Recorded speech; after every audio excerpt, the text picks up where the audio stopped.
Viewers, আসসালামু আলাইকুম। আজকে আমরা বাজার থেকে মাছ আনছি। কী কী মাছ আনলাম তো আপনাদেরকে দেখাচ্ছি। এই যে পাঁচমিশালি গুঁড়া মাছ, ইলিশ মাছ, কই মাছ,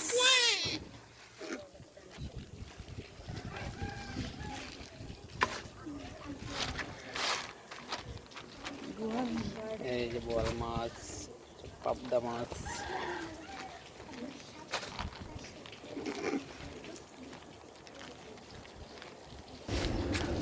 এই যে কই মাছ, ইলিশ মাছ, এই যে পাবদা, বড় একটা বোয়াল, একটা কাতল মাছ, এই যে আইড় মাছ, পাঁচমিশালি মাছ, সব মিলে অনেক মাছ আজকে।